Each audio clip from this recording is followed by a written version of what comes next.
এই প্রচারের মধ্যে নিজেকে ফিট রাখা কিভাবে মেনটেন করছেন বা কিভাবে? প্রথমত যে নিজেকে ফিট রাখতে হচ্ছে, আমার অ্যাকচুয়ালি একটা প্রবলেম হচ্ছে, আমার গোড়ালিতে একটা প্রবলেম হয়েছিল, আমি ব্যাডমিন্টন খেলতে গিয়ে আমার পায়ে লেগেছিলো, সেই ব্যথাটা মাঝে মধ্যে একটু চারা দিচ্ছে, এটাই আমাকে একমাত্র ডিস্টার্ব করছে। আদারওয়াইজ ডেলি আমি প্রায় 27,000 থেকে 30,000 স্টেপ হাঁটছি। হ্যাঁ, মানে দুবেলা করে আর কি, এক একটা ওয়ার্ড, ধরা ব্যারাকপুর একটা ওয়ার্ড, বিকেলে আবার টিটাগড়ে একটা বা দুটো ওয়ার্ড, আবার অনেক জায়গায় হেঁটে। আর আমি হাঁটতে খুব ভালোবাসি, আর ওর মধ্যে ফিটনেসটা, এক্সারসাইজটাও হয়ে যায় আর কি। আর খাওয়া দাওয়া একদম সিম্পল খাই আর কি, আমি দুবারই খাই, একবার লাঞ্চ করি আর একবার ডিনার করি আর কি।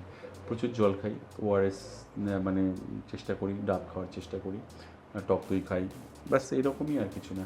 এখন কি হচ্ছে, ফোকাসটা হচ্ছে ইলেকশন, সো মাথায় আর কিছু নেই, মানে আমি কি খাচ্ছি, কি পড়ছি, কীভাবে আছি, থেকে ইম্পর্টেন্ট হচ্ছে যখন মাঠে নামছি তখন মনে হচ্ছে যে আমি যাতে পুরোটা কভার করতে পারি, প্রত্যেকটা মানুষের কাছে পৌঁছাতে পারি আর কি। এবারে ভাই ভোটের লড়াই এই এখানেই